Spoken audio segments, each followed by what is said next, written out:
Hey guys, welcome back to the Kate and Maria podcast show. My name is Kate and Maria, and the month of May, we're celebrating mothers all over the world. I hope you enjoyed your Mother's Day.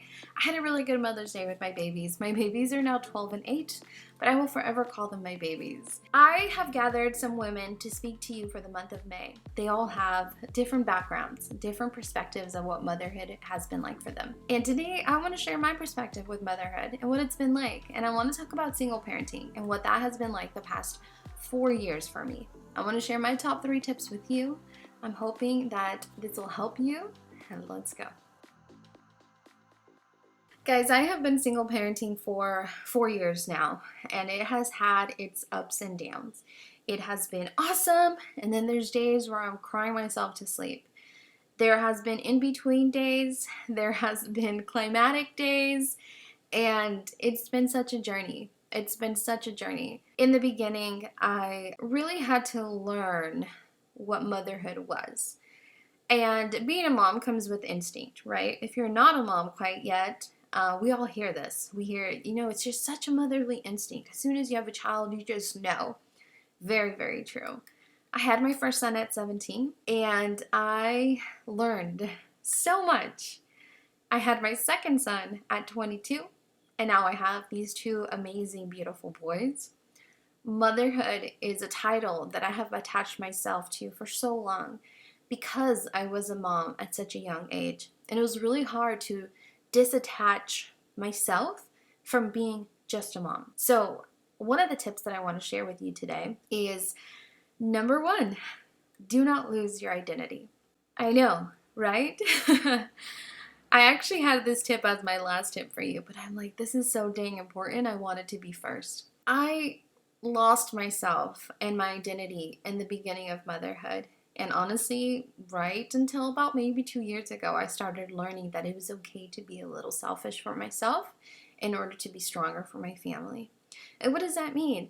It could be little things like, oh, I really want to go to the gym. Grandma, can I drop them off with you really quick? I'm going to go to the gym for an hour. Right? It is, hey, I would like to go out with some girlfriends, have some girl time.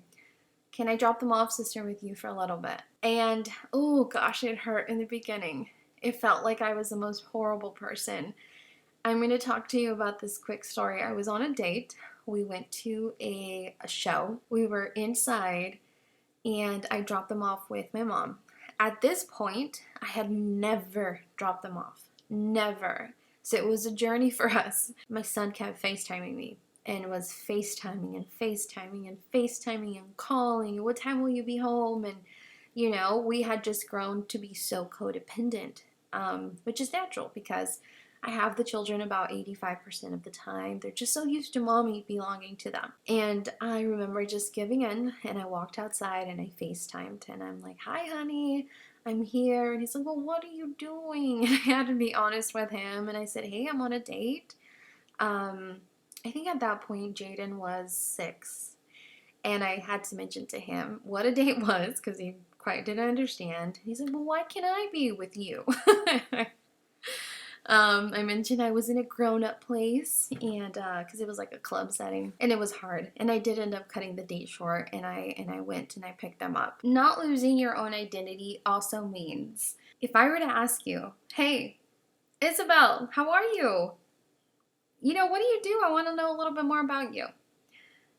100% of the time, the first thing you say is, well, I'm a mom. I have 4 kids. They are Cindy, Sally, Joe, and Becky. And that's awesome. 100%. Being a mom is my number 1 role. Yes. But in the past, if you were to ask me that, that's honestly all I could say was, I'm Katie and I'm a mom. I have 2 kids and I work, Yay. And now, if you were to ask me that, is I have explored my interests, I have explored my passions, I have explored friendships, and I'm so, so happy that with myself and my children, we've been able to grow into this space now where we both understand that mommy is mommy, but she also has to have her own identity. And that's okay. So if you're single parenting right now, please don't lose yourself in this. Please make sure that you go out and explore what you like. And, oh gosh, it's going to hurt in the beginning. I know. In the beginning, it was, oh boys, I really, really want to go to this art class I saw on Facebook. Like, I just want to go and do something, you know? I had to explain to my kids, like, literally had to sit down and have this discussion. And over time, things got a lot better. And obviously, they're older, and we've been at this for a while, but don't lose yourself in this, okay? You got this. Think about this. If I were to introduce myself to you, how would you introduce yourself to me? What do you do? What are your loves? What are your passions? And if you can't answer that right now, then it's time to explore, okay? Number 2, please accept help. Oh gosh, this is so hard too. We learn from the things that hurt, right? It was really, really hard to accept help. And over time, the more that I was able to accept help, the more that I was able to be calm. Can you imagine what it's like to be in the middle of football season with 2 kids on 2 different teams and 2 different practice schedules and 2 different fields and 2 different times of the games, and just splitting myself was so hard. I remember the first time the boys had a game at the exact same time, and my little one was super little. At this time, he's probably 4 years old. It's just those games where they run around in circles and they don't quite know what they're doing. And my oldest had the game at the exact same time, and I felt really bad because my oldest has a lot of anxiety, and I knew that if he didn't see mommy around, that it was going to be really hard for him to concentrate. So I called in help, and I called my mom, and I said, "Mom, I'm in pickle." I remember even crying and saying, "Mom, I need help." And we split up.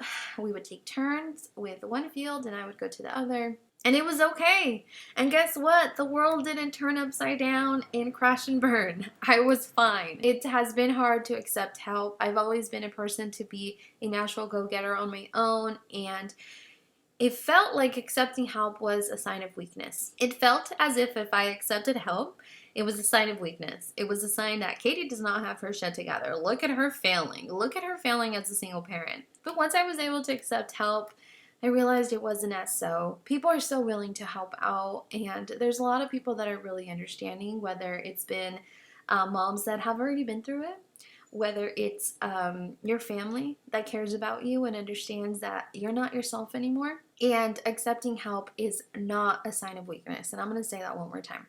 Accepting help is not a sign of weakness. Remember that question that I asked you of, hey, who are you? What's up? Tell me a little bit about yourself. Accepting help can mean, hey, Mom, can I drop off kids really quick? I want to go take an art class. I want to go take a yoga class. I'm going to go on a date.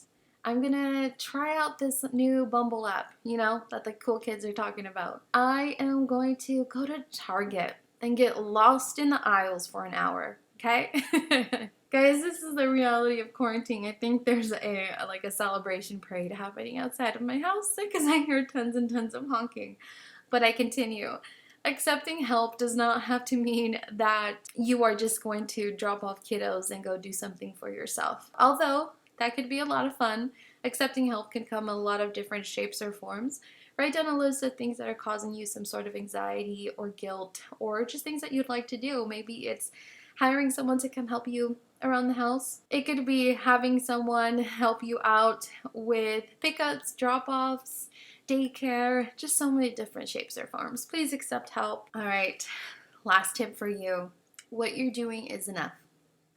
What you're doing is absolutely enough. And I'm going to tell you why this is one of the top ones for me, because when I became a solo parent, my top thing was dive into work. I'm going to work. I'm going to make all this money so my kids can have it all, right? And I kept thinking about my kids in the future saying, oh, we never got to do that. You know, my mom was a single mom. It was kind of hard. You know, money was tight. I never wanted them to think that. So I worked really, really hard. I worked my ass off. On the weekends I didn't have the kids, I would book. I have a digital media company, so I would do photo work, and I would book session after session after session, which caused me not to have a life, and which caused me to have, some extra income. But along the way, I learned what I was doing was enough. Absolutely enough. And I would think about my childhood, and I didn't grow up in the best circumstances financially, but what I had was enough. I was happy. I didn't have what everybody else had. I didn't have the latest electronics, and I didn't have trips. Guys, my parents never even took us to Disneyland, and that's not to shame them. but I was happy and that was enough. And I had to come back to terms to realize that what I'm doing is enough. Another example is logging onto social media. We see these perfect moms, right? They're making the cutest cupcakes with the faces and the sprinkles and the daily activities and the chore charts. And, we want to be that. But what you're doing is enough. Don't put yourself down. You're there. Think about the time that you're having with your kids. Think about the love that you're giving them. And what you're doing is enough. Don't ever feel like you're less than because you don't have another partner in the home. Don't ever feel that. If you're a single mom out there, message me. Find me on Instagram, send me a message. I'd love to continue this conversation with you. If you are single parenting and you're doing this solo, hang in there. Hang in there. It's hard. It's hard as heck, but you're doing such a great job and you're killing it. For the remainder of this month, we will have some amazing moms along the way.